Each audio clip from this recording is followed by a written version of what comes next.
Pagi ini terima kasih atas waktu dan kesempatannya untuk seluruh peserta dan penyelenggara tentunya. Langsung saja ya, eh, untuk perkenalan mungkin ada yang belum kenal atau belum pernah ketemu. Saya Dr. Adi, spesialis anestesi, sementara dinas juga di Rumah Sakit Slamet Riyadi. Jadi pada pagi hari ini kita akan belajar bersama tentang BHD. Jadi, nah ini kan sudah sering disampaikan, sudah sering pelatihan, materi juga sudah sering disampaikan.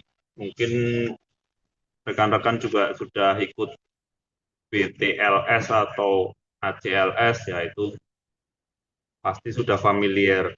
Akan tetapi kita manfaatkan event pagi ini untuk refresh dan tentunya update. Jadi dasar materi dari BHD ini, BLS maupun ALS, ini dari AH yang terakhir 2025. Jadi update lah. Tiap 5 tahun kan update lah. Mungkin yang sudah pernah ikut BTLS atau BCLS atau ACLS mungkin masih memakai yang 2020 lah. Ini akan kita refresh dan kita bahas apa yang terbaru di 2025. Nanti akan saya sampaikan cepat saja sambil eh, mengingat-ingat yang sudah pernah dilaksanakan, dan ini nanti mungkin tidak hanya untuk peserta ya, tapi untuk penyelenggara besok biar prakteknya kita juga tepat sesuai dengan update terbaru yang 2025. Yang pertama, BLS basic ya, basic life support, karena ya namanya basic itu untuk orang awam. Jadi orang awam itu apa? Bukan tenaga kesehatan, bukan praktisi kesehatan, bukan profesional kesehatan, bukan perawat, bukan dokter spesialis. Jadi dilakukan orang awam saat mengenali ada korban. Jadi poin-poinnya yang penting ini ada 4 poin BLS itu. Yang pertama mengenali kejadian henti jantung ini. Ini yang paling penting ya. Ini yang paling penting. Jadi sangat penting. Dan juga bukan hanya untuk orang awam ya pastinya. Orang kesehatan, orang medis pun terkadang banyak yang terlambat mengenali henti jantung ini. Ya, jadi sekedar pengalaman ya, sedikit pengalaman, saya ada pengalaman yang sangat pas sekali untuk materi ini. Jadi sekitar bulan kemarin saya ikut perjalanan di kapal laut selama sekitar 16 hari dari Papua ke Jawa. Jadi di tengah perjalanan itu kan ada ruangan namanya ruang kesehatan, yaitu kapal. Jadi saya tahu-tahu dipanggil, katanya ada pasien kejang, Di situ ada dokter umum, ada perawat, kan di ruang kesehatan ya ada dokter umum, ada perawat, harusnya kan sudah tenaga medis profesional, dan dokternya pun saya tanya sudah ATLS, ACLS, ada perawat juga yang tentunya ya itu sudah profesional. Akan tetapi ternyata belum tentu kita bisa melakukan poin pertama ini, mengenali kejadian henti jantung. Jadi pasien dilaporkan ke saya datang itu katanya kejang. Nah, pas saya datang, ternyata pasiennya itu bukan kejang, tapi ini henti jantung. Yang saya temukan apa? Yang saya temukan pasien itu ya masih bernapas, tapi napasnya satu dua terengah-engah, seperti orang apa ya, cengap-cengap lah bahasa Jawanya. Terengah-engah itu satu napas, napas. Lalu saya raba, nadinya udah nggak ada. Nah, ini ternyata petugas kesehatan medis pun belum mampu mengenali kejadian henti jantung ini. Nah, ini sangat fatal. Karena kalau kita tidak mengenali, namanya saja tidak kenal, kita tidak mengidentifikasi, pasti kita nggak akan melanjutkan ke BHD juga. Jadi karena mereka itu di ruang kesehatan kapal itu tidak mampu mengidentifikasi, ya mereka nggak melakukan itu, jadinya sibuk cari obat kejang lah, sibuk cari akses intravena lah, ngasih oksigen nasal kanul lah, jadi nggak langsung aksi. Jadi poin pertama ini sangat penting, bukan hanya untuk orang awam, mengenali, nanti akan kita bahas juga di slide berikutnya. Kalau kita gagal mengenali ini, mengenali henti jantung, mengenali kasusnya, nah itu pasti fatal, karena kita tidak bisa mengenali, kita tidak bisa melaksanakan BHD. Ya kita tidak laksanakan, mungkin kita nggak tahu kalau itu henti jantung. Ya, jadi nanti poin pertama ini besok tentunya waktu praktek juga harus kita tekankan. Nah, setelah mengenali, karena kita sudah kenal, sudah tahu identifikasi, oh itu henti jantung. Nah, otomatis langkah yang kedua panggil bantuan. Harus.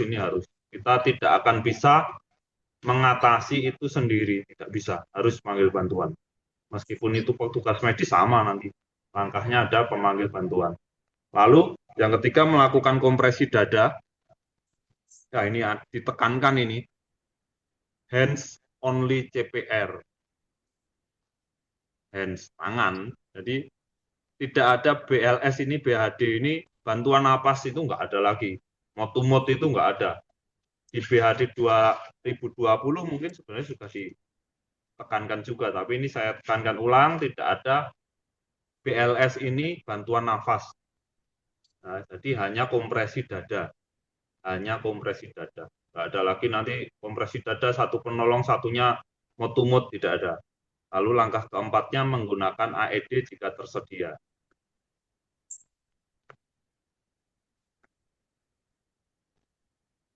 Nah, ini grafiknya, siklusnya atau algoritmanya, ini langsung saya ambil dari AH 2025, tapi saya terjemahkan. Jadi masih tetap utuh, tidak ada yang saya rubah, biar semua bisa mempelajari, belajar dari sumber aslinya. Oh, seperti ini siklusnya. Kalau untuk penjelasannya ini saya tuangkan di SOP, SPO rumah sakit ada. Nah, ini pertama, identifikasi tadi ini, kita harus bisa mengidentifikasi korban. Tidak ada respon, tidak ada nafas, nah, nafas abnormal atau gasping. Jadi seringkali korban itu masih bernafas, tapi namanya gasping. Gasping itu cengap-cengap. Pasien bernapasnya mangap, kepalanya menengadah ke atas, perutnya berusaha untuk tarik nafas, itu gasping cengap-cengap itu. Tapi tidak ada aliran udara yang masuk. Ini, jadi sering kita identifikasinya gagal atau terlewat karena menganggap pasien masih bernafas, padahal nafasnya itu namanya gasping. Gasping itu cengap-cengap. Satu dua napasnya.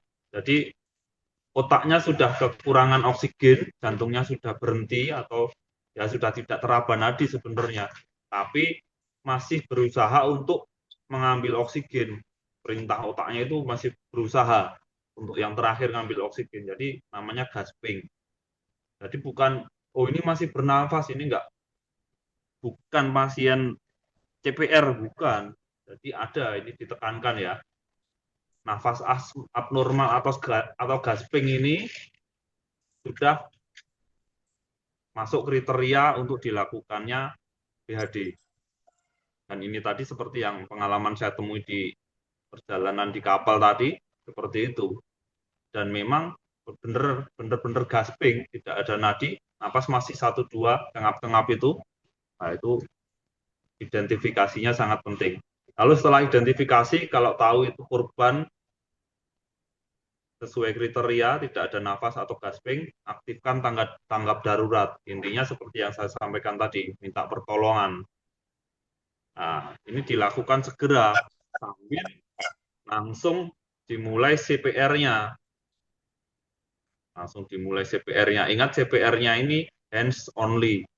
Jadi nggak ada motumut, nggak ada lagi motumut, itu nggak ada. Nah, tolong ini diperhatikan, ditekankan. Jadi hands only CPR. Tekan dengan kuat, cepat, dan di tengah dada. Nah, ini juga ditekankan ini disebutkan. Jadi ini cuma saya translate aja. Jangan sampai detail kecil ini terlewatkan. Jadi tekan dengan kuat, cepat di tengah dada. Mungkin rekan-rekan semua mungkin pernah melihat ada mungkin dokter, mungkin atau perawat senior yang pijat jantungnya itu di sebelah kiri. Nah, itu tidak tepat. Nah, jadi disebutkan di AH di tengah. Jadi seperti yang kita pelajari itu di tengah. Saya juga sering melihat ada yang RJP itu sejawat saya juga di dada yang kiri.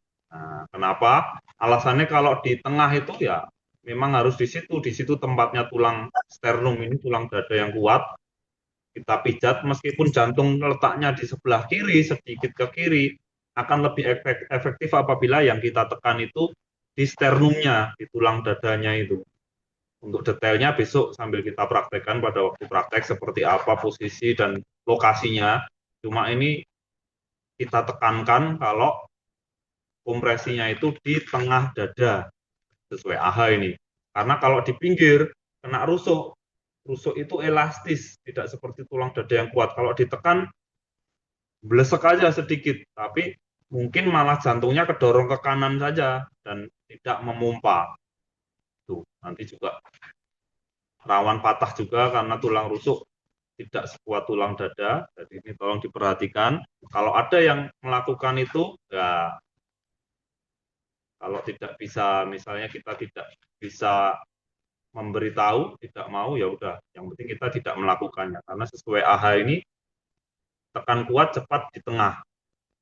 Nah, lalu tadi waktu mengaktifkan tanggap darurat, itu juga setelah orangnya datang atau dengan telepon, minta membawa AED.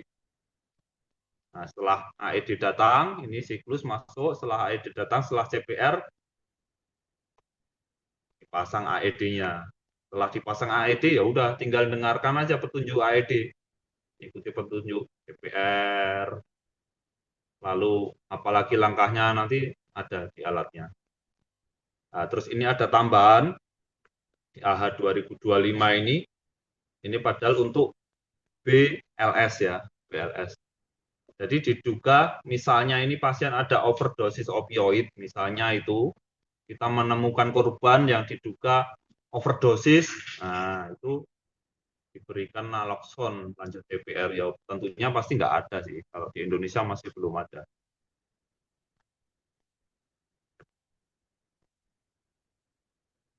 Nah, selanjutnya ini kapan BLS itu diterminasi, maksudnya di stop.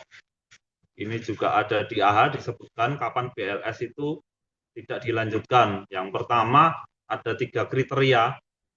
Yang pertama kejadian ARAS itu tidak disaksikan oleh petugas layanan medis. Jadi tidak tahu itu kapan kejadiannya, tahu-tahu sudah melihat pasien tidak sadar, tidak ada nafas, tidak ada nadi, entah sudah sejak kapan. Nah, itu kriteria pertama. Yang kedua, setelah dilakukan BLS tadi, pasien tidak bangun atau tidak ada nadi sampai petugas medis datang itu tidak ada. Namanya kan ROSC, jadi tidak ada kembalinya sirkulasi spontan. Jadi udah dipijat di RJP, nggak kembali-kembali, nggak bangun-bangun. Nah, itu masuk kriteria kedua. Lalu yang kriteria ketiga, tidak ada atau tidak diberikan shock AED. Jadi waktu petugas medis datang, ketiga kriteria ini tidak ada, ini masuk yang panah yang kiri. Jika semua kriteria ini terpenuhi, dipertimbangkan untuk menghentikan resusitasi. Mungkin kejadiannya sudah setengah jam yang lalu, tapi tidak tahu kan, karena orang awam tadi. Terus tetap di RJP, dipijat jantung, dan tidak pernah ada tanda-tanda jantungnya itu berdenyut kembali. Kriteria kedua. Nah, yang ketiga, nggak ada AED, ya udah itu nggak usah dilanjutkan. Tapi apabila salah satu kriteria tidak terpenuhi, salah satu saja, misalnya pasien aresnya nggak tahu kapan, tapi setelah di RJP, sempat bangun pasiennya, sempat bergerak, sempat ada respon, sempat bernapas lagi, atau sempat nadinya teraba, yaitu bisa dilanjutkan resusitasi dan dipertimbangkan untuk evakuasi ke rumah sakit. Nah, jadi ini 3 kriteria kapan BLS ini dihentikan. Apabila tiga kriteria ini tiga-tiganya terpenuhi, di stop. Bisa untuk dipertimbangkan untuk di stop. Tapi misal mau dilanjutkan karena ya pengen maksimal sampai sampai ke rumah sakit masih di RCP, ya tidak masalah. Nah, ini ada lagi. Tadi kan kapan waktu petugas medis datang, oh ternyata masuk 3 kriteria itu lah. Ini kapan ALS-nya, kalau tadi BLS, ini ALS yang dilakukan oleh petugas medis kapan diakhiri. Ini ada 4 kriteria karena ini oleh yang dilakukan oleh petugas medis, jadi kriteria ditambah. Yang pertama sama, kejadian henti jantungnya tidak ada yang menyaksikan. Lalu yang kedua, tidak ada orang di lokasi lah. Petugas medis datang malah orang-orang cuma ngumpul aja, nggak ada yang memberikan RJP. Nah, atau sudah ada yang memberikan pertolongan seperti yang kriteria tadi, dan tidak ada shock, diberikan shock AED. Ya, jika kriterianya terpenuhi semua, ya udah di stop, tidak usah memberikan pertolongan lagi petugas medisnya. Tapi sama yang panah yang di kanan, jika salah satu tidak terpenuhi, nah, petugas medis tadi bisa mempertimbangkan untuk resusitasi. Lalu setelah itu dipertimbangkan untuk ke rumah sakit evakuasi. Jadi ini 2 kriteria. Ada tambahannya, misalnya petugas medis datang, oh ternyata nggak ada dilakukan RJP, ini poin kedua yang atas ini. Tidak ada orang di lokasi yang memberikan RJP. Tambahan kriterianya saja. Nah, lalu untuk ALS, untuk advance, tentunya ini dilakukan oleh tenaga medis di rumah sakit. Jadi yang BLS tadi orang awam, yang ALS ini tenaga medis, dan melibatkan algoritma klinis yang lebih kompleks, termasuk obat-obatan, ET, dan lain-lain. Nanti kita jelaskan di slide selanjutnya.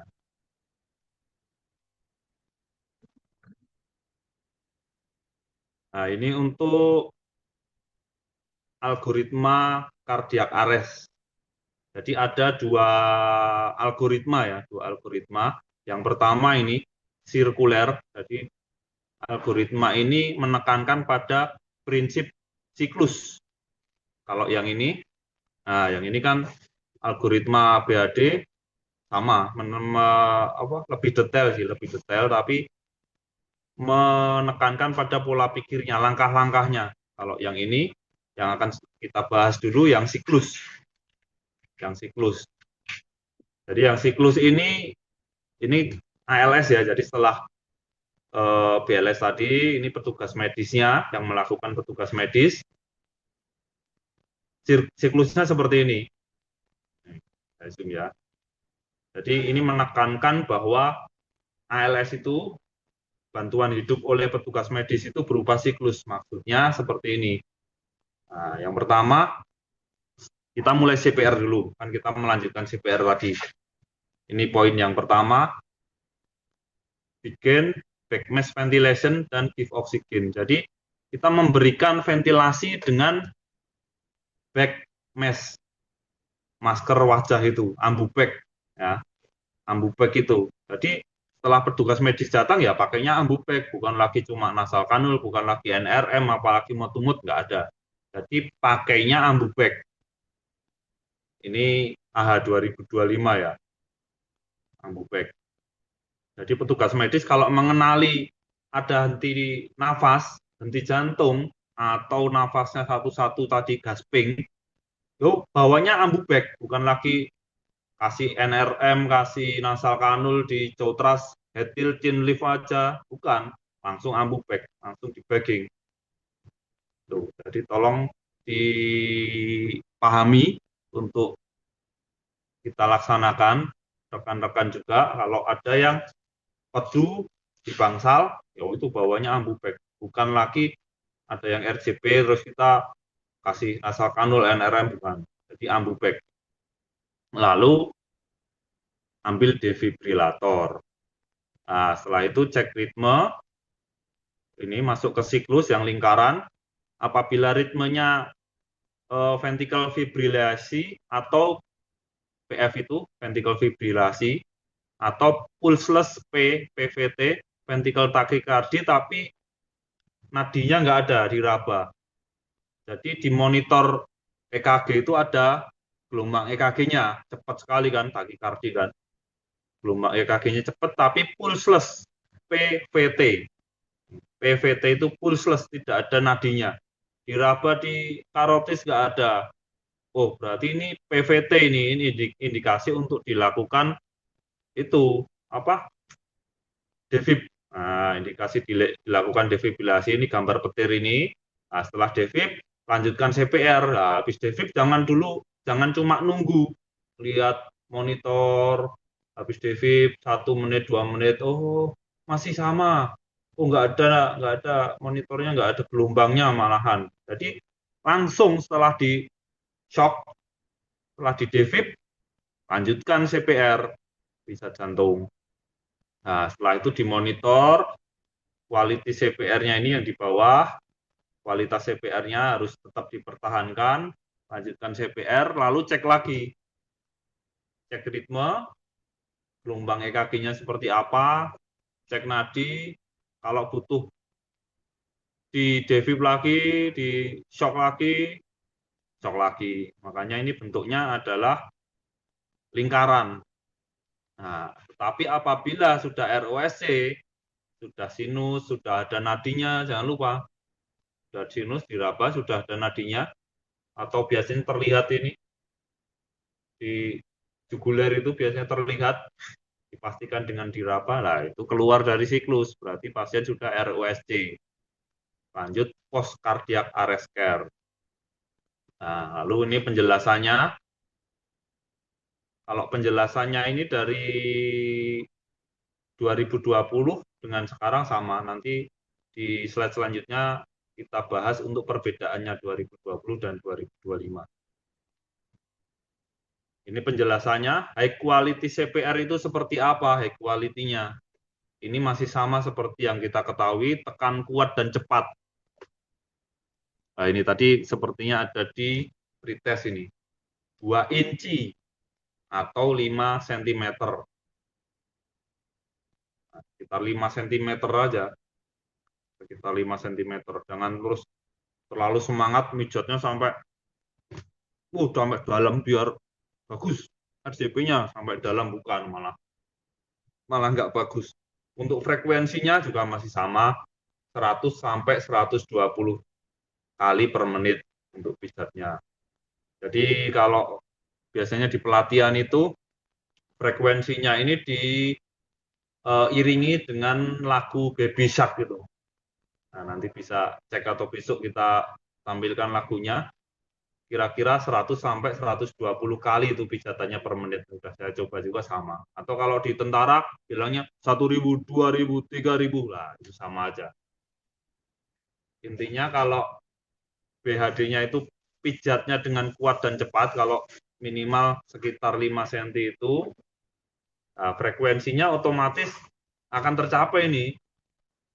Dengan kuat, kedalamannya tercapai, dan cepat. Jangan terlalu pelan, ya terlalu pelan, 1, 2, nggak nyampe 100. Nanti besok sambil praktek. Dan sudah sering kita lakukan. Lalu yang poin kedua, recoil. Jangan lupa setelah ditekan, dibalikin ke semula. Jangan terus semangat nekannya, ditekan terus, dada belum sempat kembali. Kalau belum sempat kembali, ya darahnya nggak sempat balik ke jantung. Otomatis yang dipompa, waktu dipompa nggak efektif lagi. Nah, ini ini karena masih sama dan terlalu banyak kalau disampaikan satu persatu. Ini saya sampaikan aja yang poin pentingnya. Nah, ini saya zoom. Nih. Nah, ini jika tidak terpasang advance airway, jadi kalau RJP itu pasien henti nafas, henti jantung itu kalau dilakukan penolong oleh tenaga medis, ALS, ya dipasang advance airway, airway definitif, advance airway, dan ini bukan hanya ET. Ya, tolong ditekankan untuk biasanya perawat IGD atau bangsal atau dokter jaga. Jadi kalau RJP tidak harus ET. Jadi supraglottic airway seperti LMA bisa, lebih gampang masangnya. Jadi kalau masang ET nanti keburu desaturasi atau konsul anestesi, anestesinya lagi tidak di tempat atau lagi sibuk, lagi bius mungkin, nah nggak bisa pasang ET, pasang LMA boleh. Nah, jadi ini ditekankan di AH 2025 tidak hanya ETT, ini Advanced Airway itu bisa ETT, bisa LMA. Nah, nanti besok kita bawa juga untuk praktek, kita siapkan LMA juga. Jadi boleh pakai LMA, bukan harus ET. LMA lebih gampang, tinggal pasang plug, udah di backing, enak. Bisa masuk ke paru kalau masangnya pas. Jadi setelah terpasang, kompresinya, perbandingannya kan pijat jantung dengan backing, tidak harus 30:2, tapi sambil RJP sambil pijat jantung sambil backing. Nah, untuk yang lain masih sama, untuk devib itu masih sama, untuk obat juga tidak ada perubahan. Jadi untuk detailnya ini sudah saya terjemahkan satu persatu, nanti untuk detailnya bisa dibaca sendiri. Dan ini masih sama dengan yang 2020. Nah, lalu ini saya tampilkan perbandingan algoritma 2020 dan 2025. Ini perbandingannya yang kanan, langsung saya buka yang kanan aja ya. Yang pertama, nah, jadi yang 2020, setelah mulai CPR, ini poinnya hanya berikan oksigen. Nah, ini hanya berikan oksigen, di sini tidak disebut bagging. Nah, mungkin pelatihan yang dulu-dulu memang dasarnya memang benar dari AHA, sambil RJP, di hetil, chinlift, jotras, dikasih nasal kanul atau NRM, mungkin ya, mungkin seperti itulah. Kalau sekarang sudah disebutkan dengan jelas, start CPR, lalu mulai back mask ventilation, dan beri oksigen. Nah, tentunya kalau back mask di bagging ya sumber oksigennya dicolok. Kalau sumber oksigennya nggak dicolok, di bagging ya yang masuk room air, oksigen berapa? 21%. Nah, jadi ini perbedaan pertama yang algoritma 2025 ini disebutkan, jelas disebutkan. Back mask ventilation and give oxygen. Jadi tidak hanya give oxygen. Ini penting ini. Jadi tapi ini 2025 ya, tapi yang saya lakukan dari awal ya, setelah ada ARES, ya bagging pasti. Pastikan nafas itu masuk. Kalau saya bagging pun setelah pas saya bagging, frekuensinya seperti setelah terpasang ET atau LMA. Yang pijat jantung saya bagging terus, bukan 30:2, bukan kalau saya. Karena saya pastikan baggingnya masuk. Nah, jadi ini yang pertama, langkah-langkahnya masih sama semua, masih sama. Nah, ini yang bawah, ada dua perbedaan. Ya, perbedaannya tidak terlalu prinsip, tapi ini berbeda. Jadi yang kiri dulu ya, nomor 12 ini, kotak nomor 12, jika ada tanda ROSC, jika sudah diidentifikasi ROSC, balik ke langkah 10. Nah, balik ke langkah 10. Jika sudah ada ROSC, baliknya ke angka 10. Tapi kalau BHD yang ALS yang 2020, balik ke langkah 10 atau 11.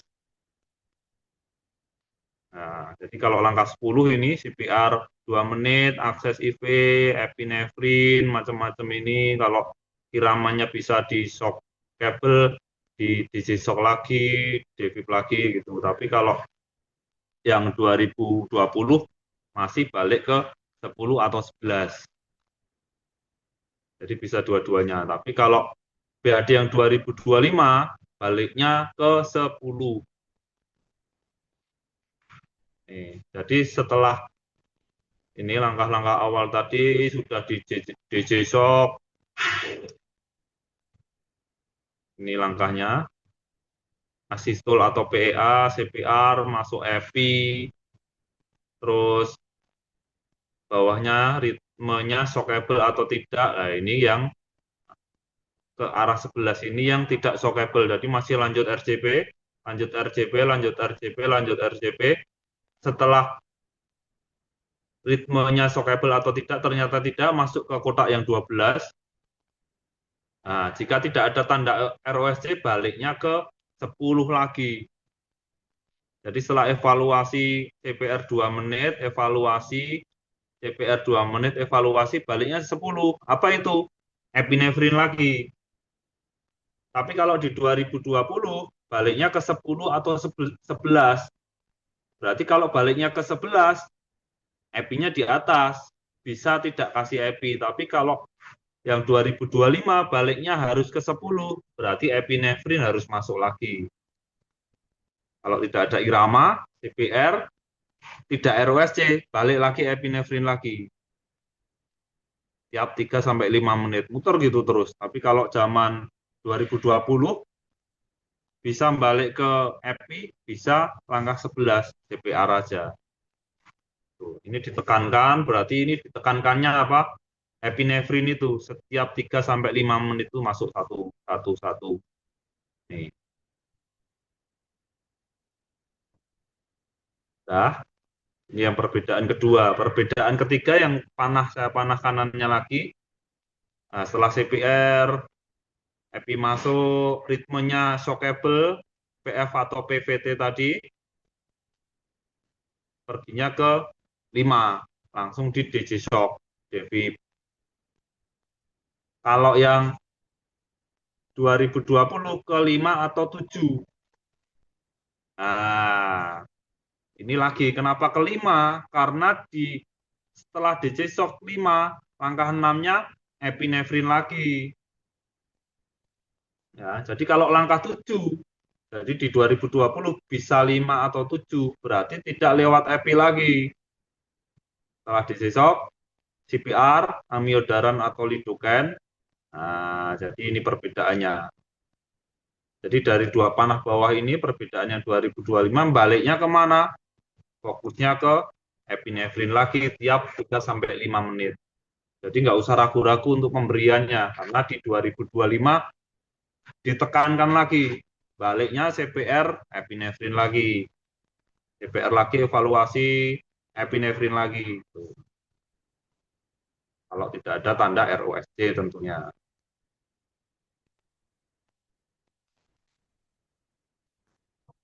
Nah, terima kasih. Mungkin tidak saya jelaskan panjang lebar karena ya ini memang refresh dan update saja.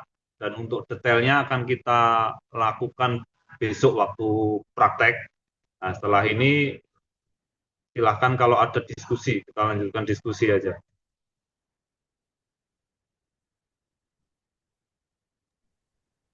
Dokter, jadi apakah Ya, selamat. Ya, dokter. Terima kasih, dokter, untuk materinya. Eh, jadi tadi sudah disampaikan oleh dokter Adi, spesialis anestesi, tadi untuk memang judulnya BHD. Jadi untuk yang BHD itu targetnya seluruh sivitas hospitalia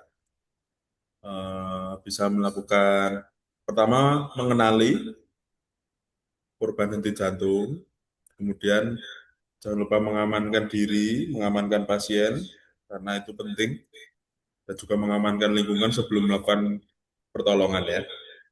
Kemudian eh, melakukan kompresi dan juga aktivasi mungkin dari code blue sehingga bisa dilanjutkan ke ALS atau yang lebih advance. Jadi nanti pertolongan pertama tetap dilakukan oleh yang menemukan korban, tapi kemudian selanjutnya ketika targetnya kalau di rumah sakit ya berarti tim code blue sudah terkontak atau sudah datang, nanti akan di refer atau dilanjutkan oleh tim code blue.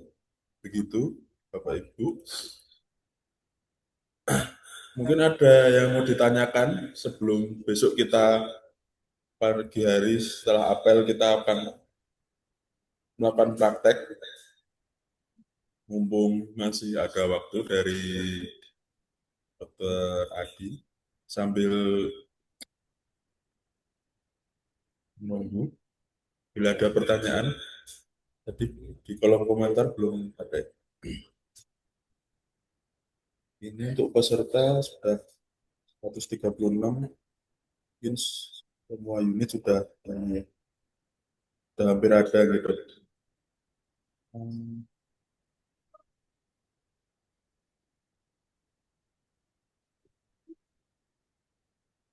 Oke. Belum Ya, ada diskusi ya, Dok. ya Dokter ini Dedi mungkin ada yang bisa kita diskusikan. ya siap dok. Jadi selama ini ya oh ini ada pertanyaan dokter. Dokter, Ya, oh lewat Barbri dari tim IGD. Dokter izin tanya, kalau kita harus melakukan BHD di lokasi yang jauh dari tenaga kesehatan, apa ada waktu maksimal memberikan CPR sampai nakes datang? Ya mungkin tadi di bagian yang sampai menghentikan BHD gitu. Moga dokter bisa dijawab dokter. oh ya, misalnya jauh dari jauh dari fasilitas kesehatan ya. Kalau jauh dari fasilitas kesehatan, ini saya ambil bagikan slide tadi ya.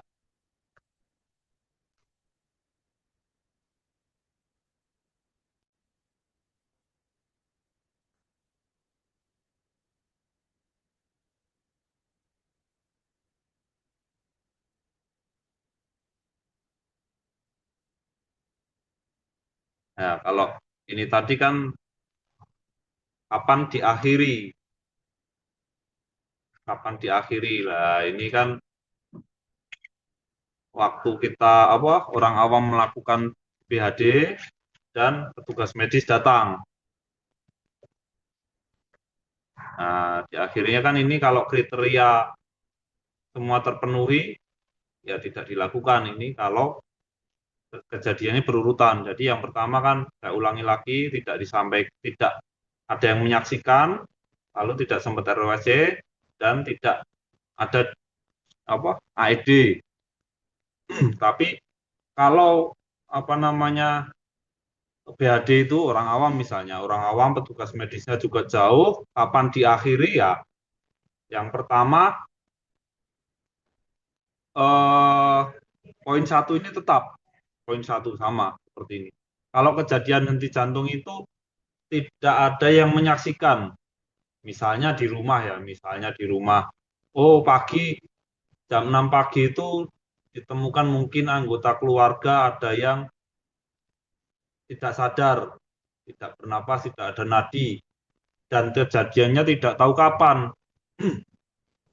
Terus eh, yang pasti sudah ditemukan tanda kematian yang pasti.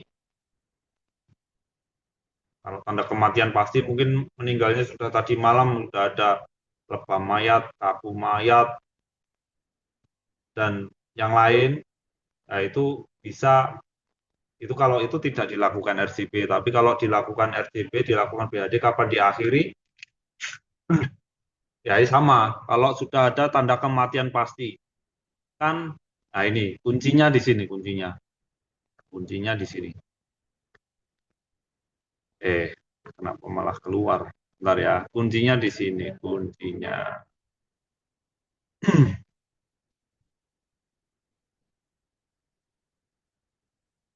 Mana tadi? Nah, kuncinya di sini. Kuncinya di sini. Saya ulang lagi ya, kuncinya di sini. Jadi BHD itu yang dilakukan oleh orang awam hanya dilakukan pijat jantung, hands only. Ya, hanya dilakukan pijat jantung. Tidak dilakukan nafas buatan ya. Kalau BHD-nya dilakukan oleh orang awam, bukan petugas medis, bukan tenaga profesional, hanya dilakukan pijat jantung. Jantungnya kita pijat, darahnya ngalir lagi, darah ngalir lagi. Kira-kira kalau darah ngalir itu tapi tidak membawa oksigen, nah itu kira-kira pasien itu akan selamat atau tidak dalam berapa menit itu kita lakukan BHD itu kita lakukan BHD itu nggak akan tahan 3 menit 3 menit 5 menit udah selesai itu kita pijat jantung aja pasien identifikasi kan kita tidak ada respon tidak ada nafas atau nafasnya gasping tidak ada nadi di RJP RJP tanpa bantuan nafas jadi darahnya ngalir memang ngalir darahnya tapi nggak bawa oksigen ya udah 3 menit 5 menit otak nggak kena oksigen meninggal udah ya, jadi ditegaskan lagi karena BHD-nya cuma pijat jantung nggak ada bantuan nafas ya udah pasti dalam hitungan menit 5 menit 7 menit akan ada tanda kematian yang jelas. Nah, jadi kalau BHD dilakukan oleh awam sudah 10 menit ya udah itu nggak yakin kalau pasien tidak bangun lagi pasien tidak bernafas ya udah meninggal itu kecuali ya BHD-nya seperti misalnya tadi kan yang saya cerita pengalaman tadi waktu di kapal tadi itu kan bukan BHD ya karena saya sebagai dokter anestesi itu saya lakukan BHD tapi yang saya lakukan kan BHD dulu awalnya datang itu pijat jantung dulu tapi saya bagging masalahnya nah, setelah saya bagging kalau orang tadi kan misalnya orang awam itu kejadiannya benar-benar jauh dari fasilitas kesehatan tidak ada petugas medis cuma di RJP aja harapannya setelah di RJP satu siklus oh pasien bangun napas lagi nah itu baru ada tanda tertolong ada tanda ROSC itu tapi kalau tidak ada 3 menit 5 menit ya udah pasti meninggal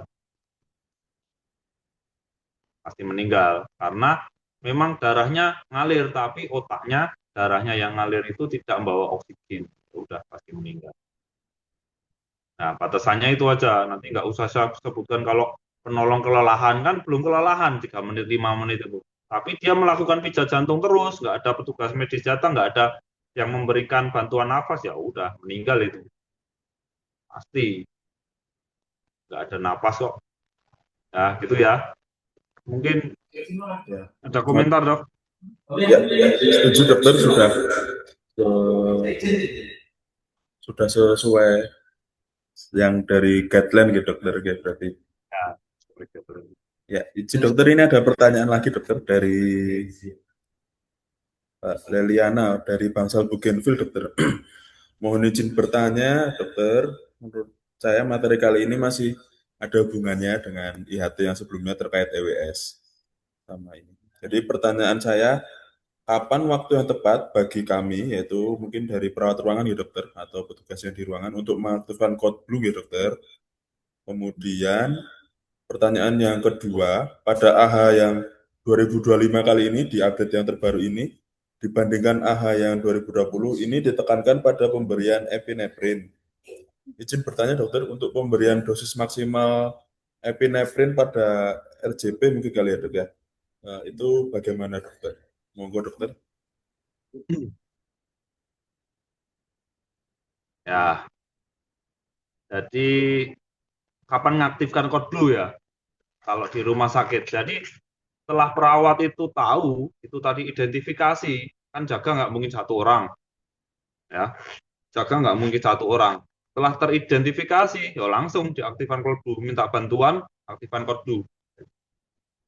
Langsung itu.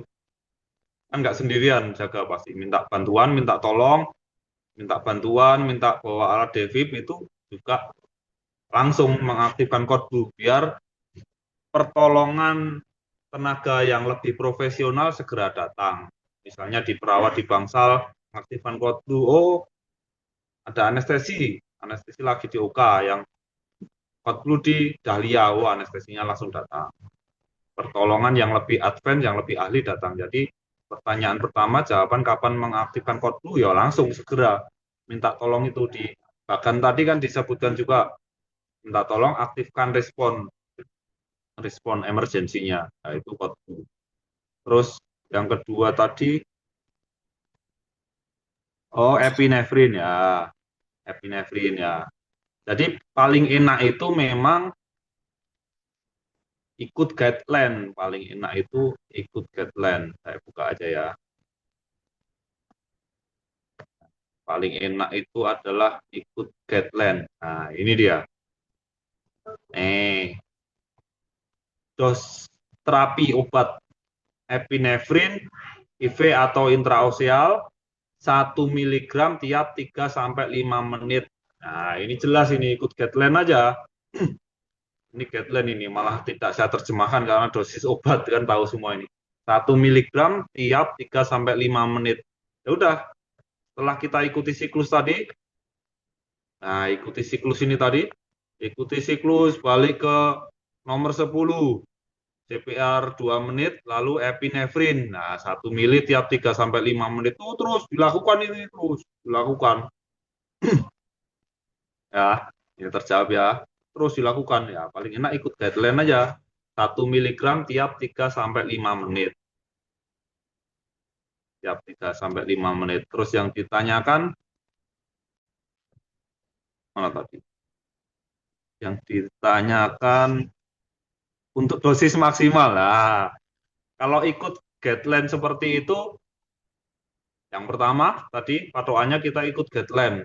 Terus yang kedua, di guideline tidak disebutkan dosis maksimal. Jadi kan guideline tadi siklus itu, muter terus muter. Kalau tidak ROSC balik lagi CPR, denyutnya tidak shockable balik CPR lagi, epinefrin lagi, terus itu terus muter terus. Tidak ada di siklus itu kan keluar kalau ROSC aja. Nah, saya share lagi ya.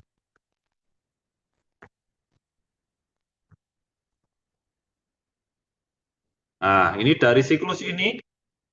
Jadi keluar dari siklus ini kalau ROSC.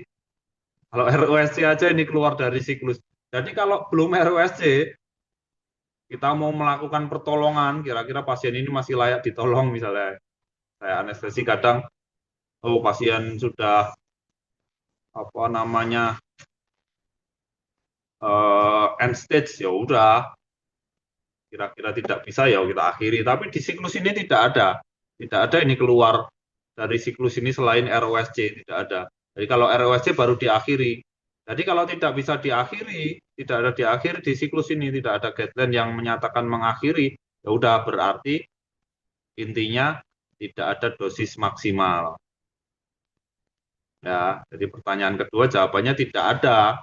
Kalau mau ngulang lagi, pasien belum ada tanda kematian karena masih di RJP terus, pasien masih belum menunjukkan tanda kematian, oh masih apa dengan RJP saturasi masih 100, wah RJP-nya mungkin mahir kan, dengan dipompa jantung, dengan di bagging, sudah ada ET atau LMA, oh dengan bagging itu dimonitor heart rate-nya 100 sesuai dengan bagging kan, sesuai dengan bagging itu heart rate-nya disaturasi terbaca 100 per menit atau 120, saturasinya 100 juga, wah ini ya pasien belum dinyatakan meninggal, tapi dengan pertolongan itu jantungnya. Terus mau sampai kapan diakhiri? Jadi sekedar share juga waktu saya presiden di Muarti, jadi ada yang outdo di IGD. Di situ ada anestesi, ada jantung. Dengan sumber daya manusia ini, anestesi jantung ini istilahnya tidak terbatas di situ. Ada banyak residen itu. Nah, kalau ini tidak akan kecapean ini karena gantian terus orang banyak gantian terus ya tidak diakhiri karena dengan jantungnya dipompa dan ventilator atau dengan backing yang bagus itu, nggak ada tanda kematian pasti. Masuk EPI aja terus. Masuk EPI, RCP lagi, siklusnya masuk lagi EPI gitu terus. Nah, mengakhirinya kapan ya? Mungkin susah, seperti itu susah. Kapan diakhiri itu susah. Pasien misalnya memang sakit jantung, serangan jantung, jadi tidak ada sakit kronis yang lain. Terus kadang ya kapan mau kita akhirinya? Kadang itu ya mungkin keluarganya yang mengakhiri kan. Kalau kriteria misalnya karena penolong kecapean lah dengan sumber daya yang banyak itu anestesi jantung masih perawat masih dokter umum itu melakukan pertolongan terus mungkin seharian akan bisa itu dilakukan pertolongan terus RCP terus tanpa pasien itu menunjukkan tanda kematian pasti karena jantungnya dibantu dengan pijatan oksigennya dibantu dengan napas atau malah sambung ventilator ya udah jantung sama parunya kerja terus jadi otaknya belum mati di center pun belum ada tanda kematian batang otak, refleks pupilnya masih, kanan kiri masih bisa. Jadi pernah saya lakukan itu berjam-jam RJP itu di IGD, di Muardi, ada anestesi, ada kardio, ada perawat, ada dokter umum. Oke. Ada perawat atau dokter umum banyak, ya udah kita lakukan terus. Jadi nggak ada dosis maksimal epinefrinnya. Nah kalau kita akhiri epinefrinnya meninggal, nah kita takut apa? Maksudnya takut overdosis epinefrin kan enggak. Selama pasien belum hidup kembali kan overdosis itu akibatnya yang paling ditakuti kan mati, meninggal pasien, overdosis. Nah ini kalau nggak kita kasih epi meninggal juga, jadi ada. Jawaban pertanyaan kedua tidak ada dosis maksimalnya berdasarkan guideline dan berdasarkan itu tadi penjelasan yang saya sampaikan. Itu nggih. Oh, dokter, berarti tadi ya, untuk pertanyaan kapan mengaktifkan code blue, karena tadi settingnya di ruangan, jadi pasti jaganya ada temennya yang dok. Jadi ketika sudah mengenali ini pasien henti jantung, langsung mengamankan dan juga memanggil teman untuk mengaktifkan code blue. Ya, code blue, tim code blue-nya ada di IGD ya, jadi bisa menghubungi IGD via telepon atau mungkin kalau selama ini di rumah sakit kita lewat tim informasi ya, jadi nanti akan di halo-halo code blue seperti itu ya. Kemudian untuk yang dosis epinefrin tidak ada dosis maksimal ya dok, jadi sesuai guideline tadi dosis maksimal dihentikan ketika pasien sudah ROSC atau jika tanda-tanda kematian tadi sudah ditemukan seperti itu ya dok. Izin dokter ada pertanyaan lagi, masih ada dua sama ini ya. Dari dokter izin bertanya dari Mbak Deviana Angelina, apabila kita di luar rumah sakit ada korban yang butuh pertolongan, kita sudah menolong dan melakukan RJP pada pasien tersebut gasping, apakah perlu RJP dihentikan dokter? Ya. Nah ini pertanyaannya itu ya agak rancu ya. Kita di luar rumah sakit, berarti kita tenaga medis ya berarti ya. Ya. Nah kita tenaga medis, ada korban, kita sudah RJP tapi gasping. Nah, pasien kan gasping, berarti masih ada respon. Pasien gasping masih ada respon, berarti belum MBO itu belum meninggal. Ya, belum meninggal. Jadi pasien gasping, wah ini nyambung ke pertanyaan yang selanjutnya. Pas ini, nah, ini yang dari Instaldik ini. Kalau oh, jika petugas medis yang menemukan korban tidak sadar, lah ini nyambung ini pertanyaannya. Jadi apabila kita di luar rumah sakit, kan kita kan petugas medis kan, petugas medis ada butuh pertolongan. Nah, ini yang pertanyaannya kan apakah gasping RJP dihentikan? Jawabannya tidak. Karena kalau pasien gasping berarti kan belum meninggal, belum dinyatakan meninggal. Tapi nadinya nggak teraba, ya udah dilakukan RJP. Tapi masalahnya kita ini pertanyaannya, kita yang melakukan, kita itu berarti kita petugas medis. Nah, jika kita petugas medis tapi menemukan korban yang tidak sadar, lah itu termasuk BLS atau bagaimana gitu ya, Dokter Dedi ya. Nah, ini. Saya share screen lagi. Jadi ini juga buat saya sendiri ya, buat saya sendiri, salah. Buat saya pribadi dan buat teman sejawat yang lain. Nah, bagaimana kalau BHD BLS oleh tenaga profesional? Nah, ini udah saya siapkan ini. Memang saya tunggu ada pertanyaan yang mengarah ke sini. Jadi di AH 2025 itu ada ternyata algoritma BHD, BLS ini maksudnya, untuk tenaga kesehatan profesional. Ada algoritmanya ternyata. Jadi misalnya begini, misalnya saya atau kita lah, kita petugas medis kan, terus apa ya, kita pertolongannya sama kayak yang dilakukan BLS orang umum ya, tentu saja tidak. Nah, ini ada algoritmanya sendiri, memang sudah diciptakan dulu. Kalau ada orang dokter atau tenaga medis di luar yang tahu ada korban tidak sadar gimana? Nah, ini sudah saya translate juga.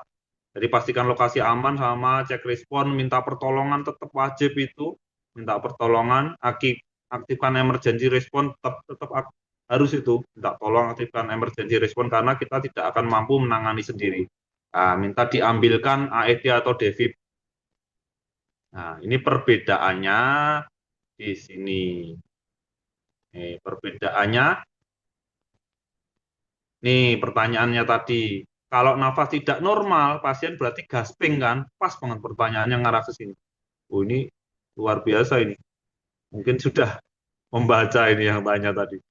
Jika nafas tidak normal berarti gasping. Nah, tuh, tapi nadi ini kalau nadi teraba yang arah kanan. Nah, berikan bantuan nafas. Kalau bantuan nafas oleh orang kesehatan kira-kira bagaimana? Ya, kalau untuk saya pribadi, saya di rumah itu punya ambubek. Tujuannya apa ya? Untuk ini, karena kita tenaga kesehatan tahu kan, kalau pasien dipijat jantung tanpa ada oksigen masuk itu ya meninggal. Makanya kalau kita tenaga kesehatan ini ada berikan bantuan nafas. Nih, berikan bantuan nafas. Ada ini untuk orang kesehatan.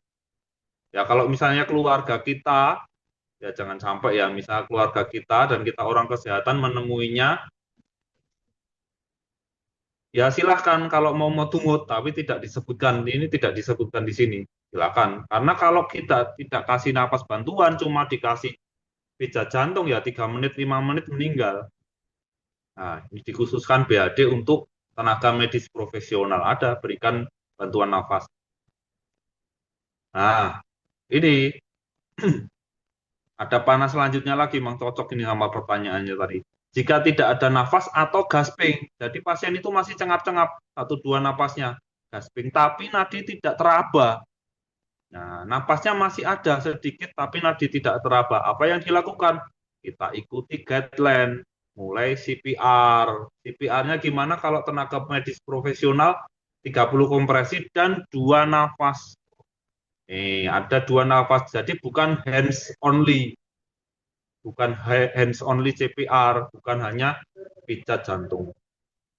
Ya, jadi ini terjawab sama pertanyaan dari bawahnya tadi, gimana kalau CPR dengan tenaga medis profesional, PHD-nya.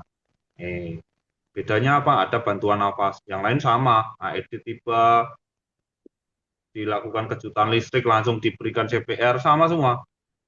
Tapi ini menjawab bagaimana kalau pasien masih gasping, kita selesai hentikan pertolongan atau tidak. Nah, jawabnya itu dicek nadinya teraba atau tidak. Kalau nadinya teraba, berikan bantuan nafas saja. Kalau tidak ada nadi yang masih nafas, tapi gasping itu berarti ya nggak ada udara yang masuk.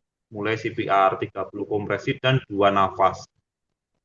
Karena kalau kita tenaga kesehatan, kita tidak ngasih bantuan nafas, ya udah pasien meninggal. Sama aja dengan non medis. Nah, jadi silakan dengan tahu seperti ini, tahu ilmunya, kalau nanti mau di rumah sedia ambu bag untuk bagging ya itu lebih bagus. Banyak dijual online juga banyak. Nah, gitu ya Dokter Dedi. Ini Oke, pertanyaannya maturnuwun udah dokter untuk penjelasannya. saya tunggu-tunggu ini masuk juga ternyata mungkin Oke, dokter. dari Karena siapa? Dokter Deviana kah? Deviana Angelina itu. oke, sama dari Instalkit di bawah. Ya, terima kasih ini pertanyaannya masuk. Jadi silakan untuk petugas kesehatan kalau mau sedia ambupek di rumah dengan room air pun nggak masalah kalau ada tabung oksigen lebih bagus. Itu ya. Nah, ini saya lanjut aja lah langsung langsung pertanyaan selanjutnya ada dari IGD. Kalau Oke, pasien DOA apakah perlu dilakukan RJP lah? Nah, ini DOA perlu dilakukan RJP atau tidak? Ya, Dokter Dedi udah sering ini, Dokter Dedi. DOA dilakukan RJP atau tidak, Dokter Dedi? kalau selama ini tergantung dokter. Ya, Kalau itu tadi ada di kriteria tadi. Kriteria tadi. Saya share lagi ya, biar ingat. Nih, ada di kriteria. Nah, kalau pasien DOA, berarti pasien datang sudah tidak ada nadi, tidak ada nafas. Nah, ini kriterianya kejadian henti jantungnya tidak disaksikan oleh siapapun. Tidak ada yang tahu nih kapan meninggalnya. Tidak ada yang memberikan RJP. Datang-datang udah nggak ada yang RJP di ambulan atau di mobil. Lalu ya jelas pasti tidak ada ROSC dan tidak ada kejut AED. Kira-kira dihentikan apa tidak? Jika semua kriteria terpenuhi, pertimbangkan untuk menghentikan resusitasi. Itu terjawab. Nah, jadi kriterianya 4 itu untuk DOA itu Dokter Dedi.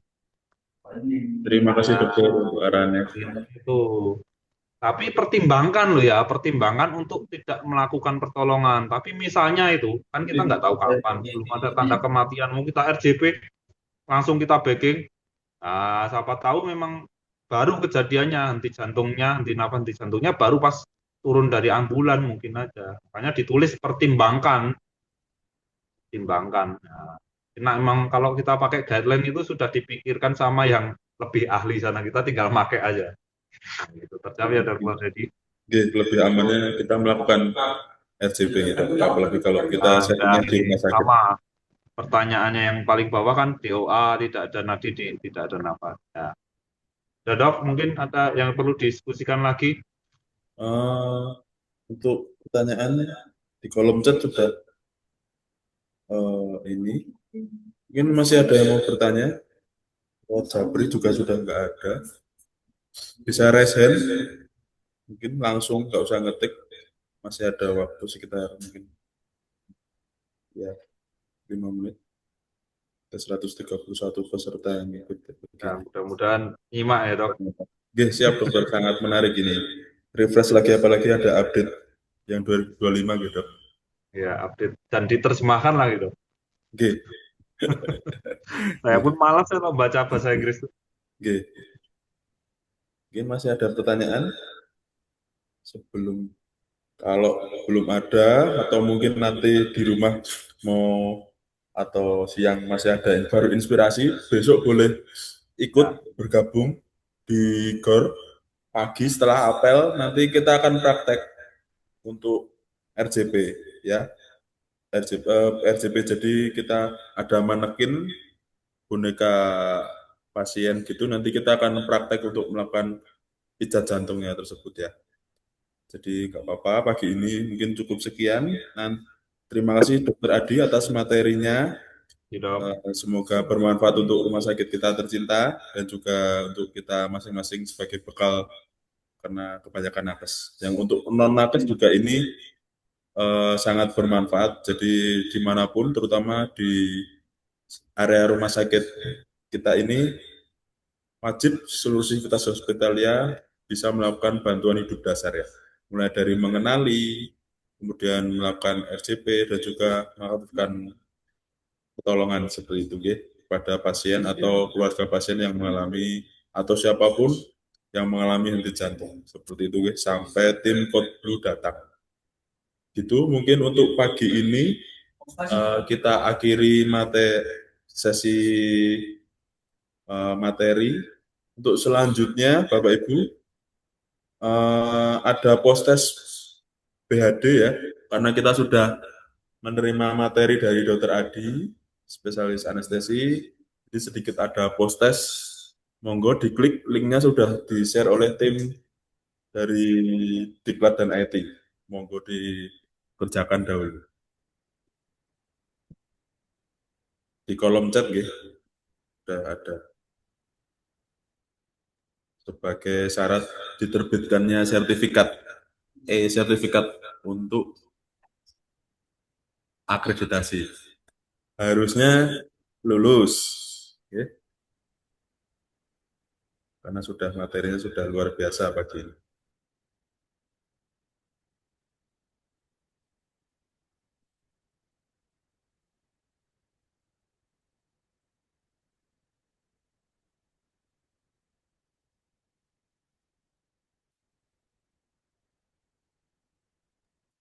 Waktunya masih 3 menit lagi.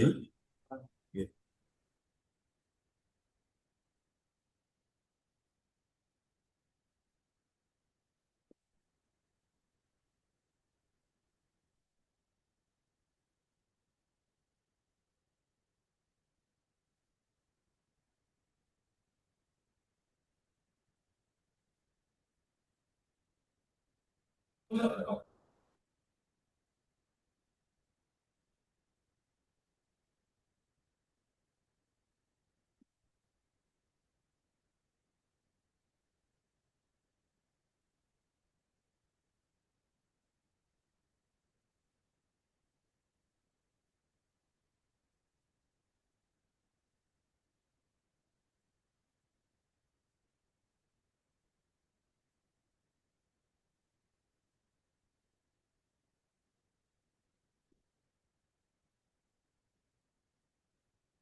Oke.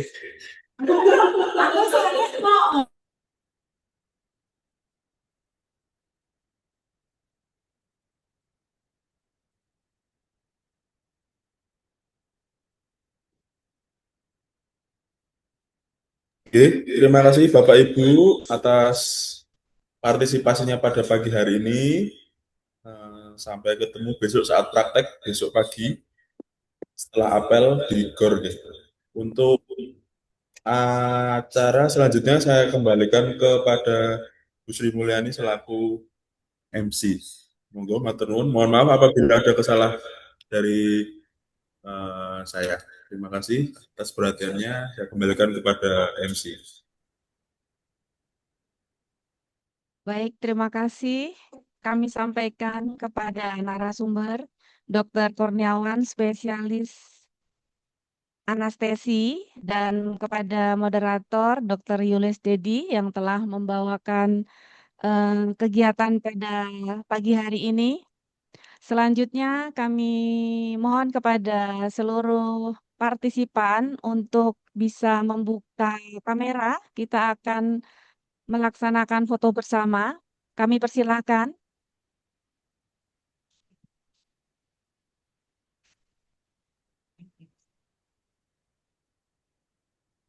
Sangat luar biasa hari ini dengan 130 partisipan. Kita mulai dari slide yang pertama. 1, 2, 3.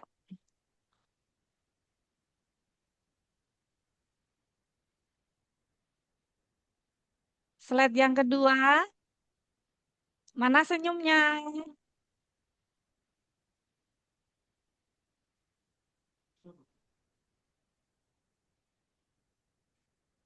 Slide yang kedua.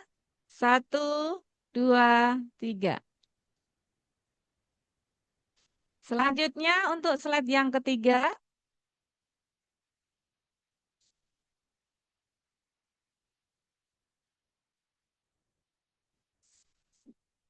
Slide yang keempat.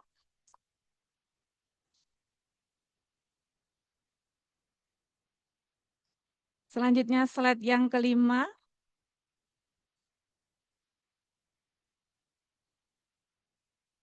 dan slide yang ke-6.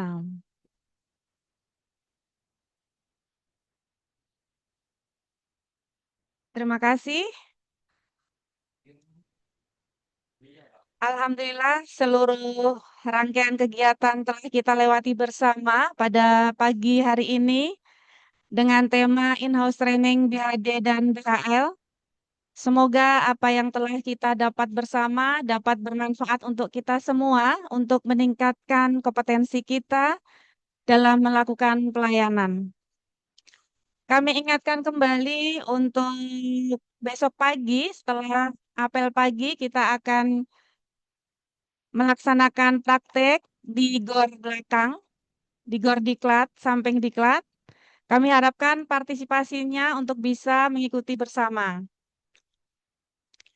Kami ingatkan kembali untuk mengisi link absensi serta menyelesaikan post-test sebagai dasar kami untuk menerbitkan sertifikat.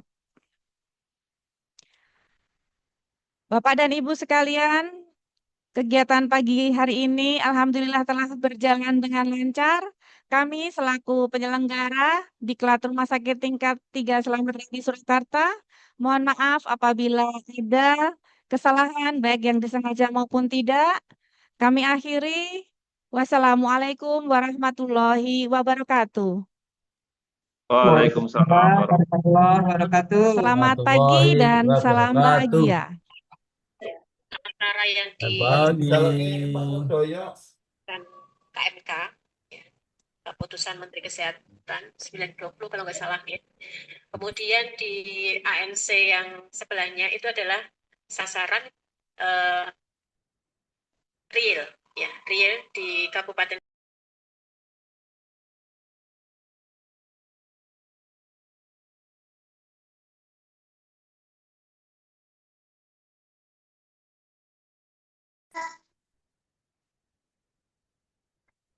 Bye.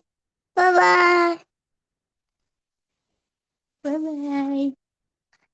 Bye. Bye-bye.